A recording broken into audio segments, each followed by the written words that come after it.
Assalamualaikum warahmatullahi wabarakatuh. Segala puji hanya bagi Allah, Tuhan semesta alam, yang dengan kasih sayangnya menyinari pagi dengan cahaya lembut dan menghadirkan waktu-waktu mustajab untuk hamba-hambanya yang rindu akan perjumpaan ruhani. Sholawat dan salam semoga tercurah kepada Nabi Muhammad, yang mengajarkan kita hakikat kebahagiaan jiwa dalam sujud dan zikir, juga kepada keluarga beliau, sahabat, dan seluruh umat yang meniti jejaknya dengan ikhlas. Saudaraku yang dirahmati Allah, pernahkah engkau merasakan keheningan pagi yang bersih dari kebisingan dunia? Saat burung-burung berkicau pelan, mentari belum terik menyengat, dan hawa masih sejuk menyelimuti bumi. Di waktu itulah, sholat duha datang membawa cahaya rahmat. Ia bukan sekadar sholat sunnah yang ringan, melainkan pintu menuju kebersihan hati, penghapus dosa, dan pelapang rezeki, sebagaimana dijelaskan oleh Imam Al-Ghazali dalam mahakaryanya yang agung, Ihya Ulumuddin. Imam Al-Ghazali menyebutkan bahwa salah satu ibadah sunnah yang utama untuk menyucikan jiwa dan mendekatkan diri kepada Allah adalah sholat duha. Sholat ini dikerjakan di waktu pagi, setelah matahari naik setinggi tombak, hingga menjelang masuk waktu zuhur. Waktu yang singkat, namun memiliki kekuatan spiritual yang besar, apabila dilakukan dengan keikhlasan dan penghayatan. Dalam Ihya Ulumuddin, Al-Ghazali menulis bahwa sholat duha adalah bagian dari kebiasaan orang-orang soleh terdahulu. Ia tidak hanya menjaga hubungan lahir antara hamba dengan Tuhannya, tetapi juga merawat relung batin agar senantiasa segar dalam zikir dan syukur. Beliau berkata, sholat duha adalah kesempatan pagi bagi orang-orang yang ingin membersihkan hatinya dari debu dunia sebelum berangkat menapaki siang. Ia adalah sedekah bagi tiap-tiap sendi tubuh yang telah digunakan untuk taat sejak fajar menyingsing. Rasulullah bersabda, setiap persendian tubuh manusia harus disedekahi setiap harinya. Maka setiap tasbih adalah sedekah, setiap tahmid adalah sedekah, setiap tahlil adalah sedekah, dan sholat duha 2 rakaat mencukupi itu semua.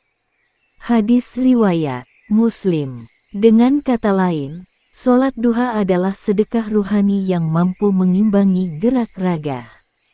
Ia menjadi semacam penyucian bagi tubuh yang telah bangun dari tidur, dan sekaligus pembuka berkah untuk menjalani hari. 2. Duha, jalan menuju kejernihan hati. Imam Al-Ghazali menjelaskan dalam Ihya Ulumuddin, bahwa hati manusia itu ibarat cermin. Ia bisa memantulkan cahaya ilahi bila dijaga kebersihannya, namun bisa pula tertutup debu apabila dibiarkan tanpa ibadah dan zikir. Salah satu cara untuk mengilapkan cermin hati itu adalah dengan melaksanakan sholat duha secara rutin. Duha bukan hanya menghidupkan sunnah Nabi, tapi juga menyejukkan ruh. Ia adalah waktu di mana kesibukan dunia belum benar-benar mencengkeram, dan suara hati masih terdengar jernih. Dalam suasana seperti itu, sholat menjadi lebih mudah untuk dilakukan dengan khusyuk. Dalam Ihya Ulumuddin, Al-Ghazali menganjurkan umat Islam agar menjadikan sholat duha sebagai amalan yang rutin, walaupun hanya 2 rakaat. Karena yang dilihat oleh Allah bukanlah banyaknya rakaat, tetapi hadirnya hati dalam setiap gerakan. Beliau menulis, 2 rakaat di waktu pagi dengan kehadiran hati lebih baik daripada malam yang panjang dengan kelalaian. Jangan biarkan dirimu kehilangan keberkahan pagi, karena pagi adalah waktu para malaikat turun membawa rezeki dan ampunan. Renungan ini mengingatkan kita, bahwa terkadang kita terlalu sibuk mengejar dunia di pagi hari, padahal yang lebih utama adalah menguatkan ruh kita agar tidak goyah diterpa kesulitan. 3. Sholat duha dan rahasia rezeki. Salah satu faedah besar dari sholat duha menurut Al-Ghazali adalah sebagai wasilah terbukanya pintu rezeki. Rezeki di sini tidak hanya berupa materi, tetapi juga ketenangan hati, kelapangan dada, dan kemudahan dalam urusan. Rasulullah pernah bersabda, "Wahai anak Adam, janganlah engkau lalai untuk melaksanakan 4 rakaat di permulaan siangmu, yakni sholat duha, niscaya aku akan mencukupi kebutuhanmu hingga sore." Hadis riwayat Tirmidzi. Al-Ghazali mengutip hadits ini sebagai dasar bahwa rezeki sejati bersumber dari Allah, dan Dia akan mencukupi hambanya yang memulai hari dengan bersujud dan berserah. Bayangkan, engkau membuka pagi bukan dengan keluh kesah atau kecemasan, melainkan dengan sholat 2 rakaat penuh keikhlasan. Lalu engkau pasrahkan segala urusanmu kepada Allah. Tidakkah hati menjadi tenang? Tidakkah langkahmu menjadi ringan? Saudaraku, sholat duha adalah doa yang dilafazkan dengan tubuh. Ia adalah pengaduan yang tanpa kata-kata, namun sampai kepada langit. Ia adalah tanda bahwa engkau ingin bersyukur atas nikmat pagi, dan ingin memohon kelancaran untuk siang dan sore harimu. Al-Ghazali dalam Ihya Ulumuddin mengingatkan, jangan terlalu mengandalkan ikhtiar jika engkau belum memperkuat hubunganmu dengan Allah di awal hari. Sholat duha adalah penguat ruhani, yang dengan itu engkau diberi keteguhan menghadapi berbagai keadaan. 4. Keikhlasan dalam duha. Al-Ghazali menekankan pentingnya niat yang tulus dalam menjalankan sholat duha. Banyak orang yang menunaikannya karena ingin mendapatkan dunia rezeki, kelapangan, atau kemudahan namun tidak menghadirkan hati untuk mengabdi. Padahal hakikat dari sholat adalah bertemu dengan Tuhan, bukan hanya meminta kepadanya. Beliau berkata, barang siapa yang mendirikan sholat karena cinta, maka ia akan mendapatkan cinta. Barang siapa yang sholat karena dunia, maka ia akan lelah mengejar yang fana. Dengan kata lain, hendaknya kita memperbaiki niat ketika hendak sholat duha. Bukan sekadar ingin dimudahkan rizki, tapi juga ingin menyucikan hati, menenangkan batin, dan mempererat hubungan dengan Allah. 5. Keutamaan waktu duha. Imam Al-Ghazali dalam Ihya Ulumuddin memberikan perhatian besar pada waktu-waktu yang Allah muliakan. Di antara waktu-waktu yang sangat mulia dan penuh keistimewaan adalah waktu duha. Pagi hari bukan hanya permulaan aktivitas duniawi, tetapi juga gerbang untuk meraih limpahan rahmat ilahi. Waktu duha, menurut Al-Ghazali, adalah waktu di mana malaikat turun dengan membawa catatan-catatan amal baru. Ia merupakan awal pencatatan bagi siapapun yang memulai harinya dengan ibadah. Maka, orang yang mengawali harinya dengan sholat duha berarti ia menyambut malaikat dengan sujud dan ketundukan, bukan dengan kelalaian. Beliau berkata, awal dari sebuah hari adalah awal dari sebuah catatan. Maka berhati-hatilah dengan apa yang pertama kali engkau hadirkan dalam buku harian amalmu. Dalam hal ini, sholat duha bukan hanya sekadar rutinitas ibadah, melainkan fondasi spiritual agar seluruh hari menjadi berkah. Orang yang menjaga waktu duha berarti ia sedang menata ulang isi hidupnya dari awal, memperindah niatnya, dan memperkuat pertahanannya dari tipuan dunia.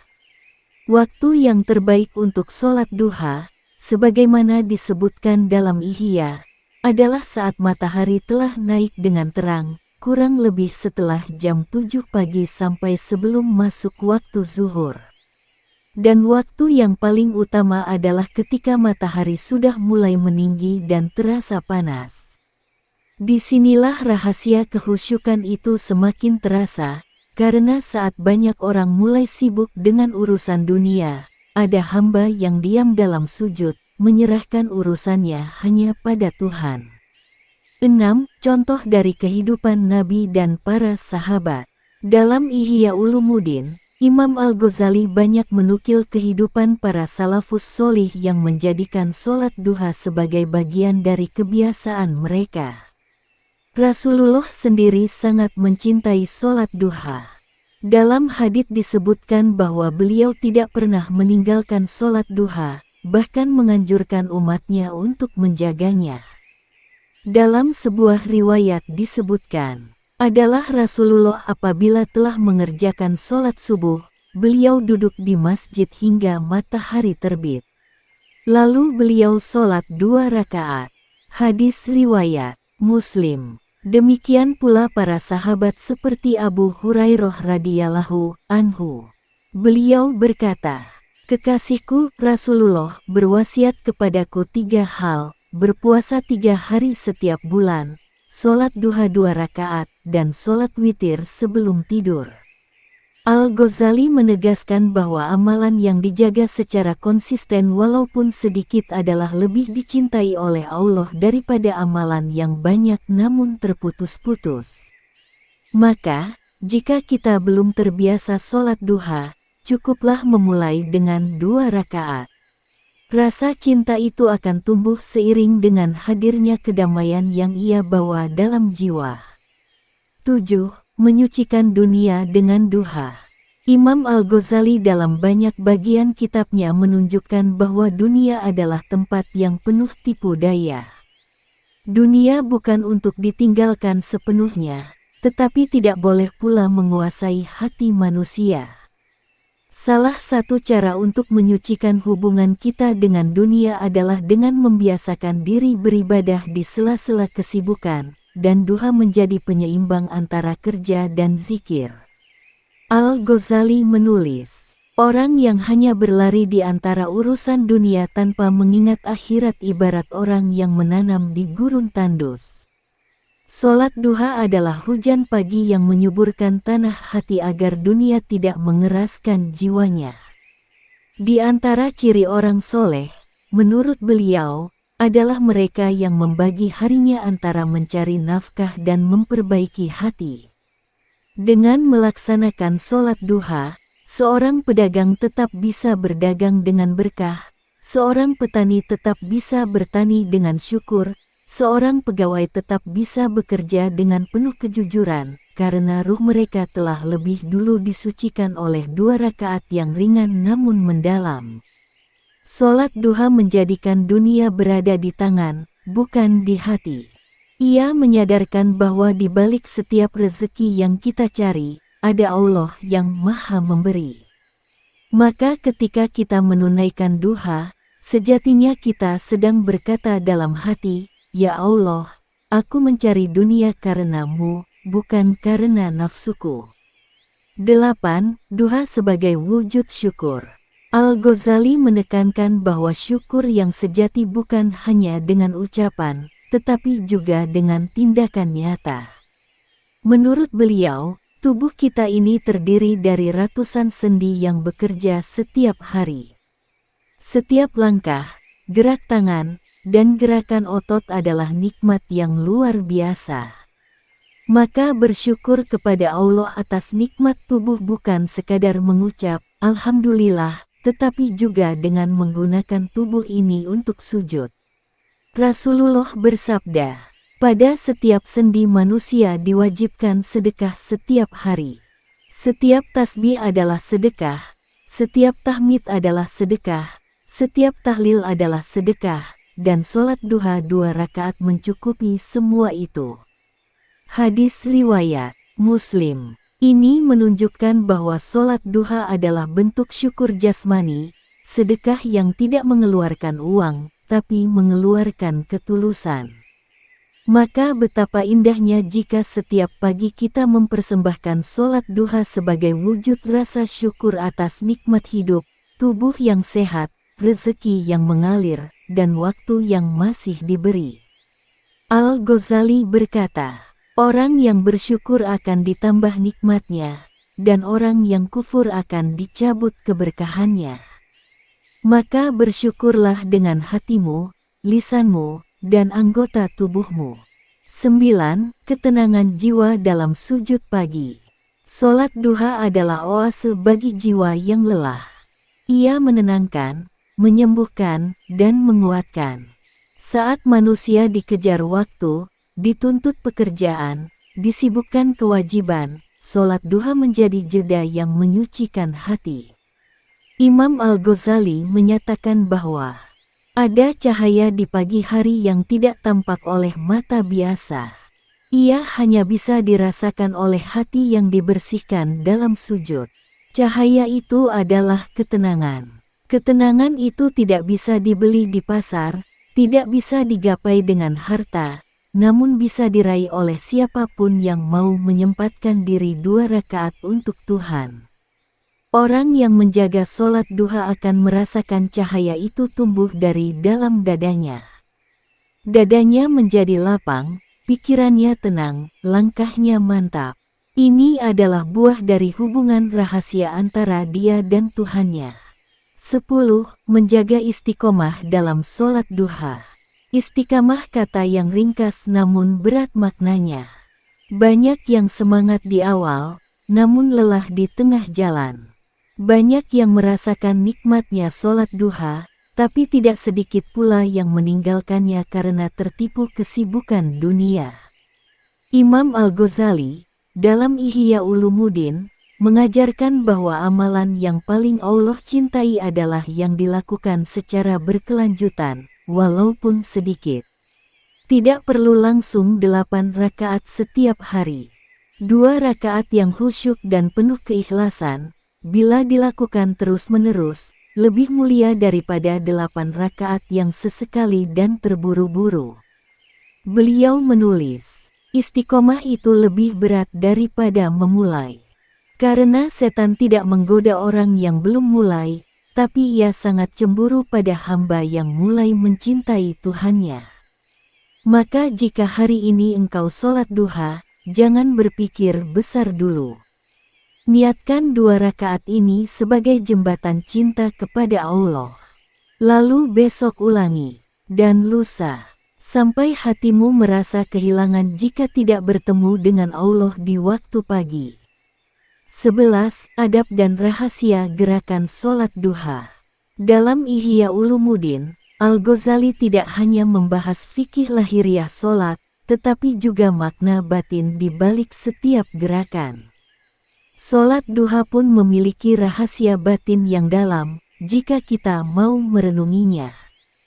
Takbiratul ihram adalah keputusan hati untuk melepaskan dunia sejenak dan menghadap hanya kepada Allah. Bacaan surat adalah percakapan jiwa dengan Sang Pencipta, menyampaikan pujian dan harapan. Ruku adalah kerendahan akal dan kehendak, tanda bahwa kita bersedia tunduk pada kehendaknya. Sujud adalah titik paling rendah secara fisik, namun paling tinggi secara rohani. Di sanalah seorang hamba paling dekat dengan Tuhannya. Salam di akhir sholat adalah kembali kepada dunia, tapi dengan jiwa yang lebih bersih dan dada yang lebih lapang. Setiap gerakan ini, bila dilakukan dengan penuh penghayatan, menjadi sarana pembersihan jiwa dari kekasaran dunia. Al-Ghazali berkata, jangan jadikan sholatmu sekadar gerak tubuh. Jadikan ia tangisan hati yang rindu pulang.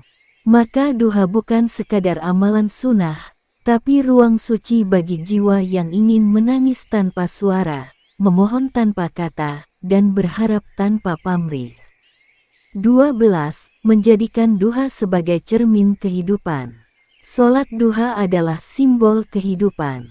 Ia dilakukan setelah matahari terbit, tanda dimulainya aktivitas.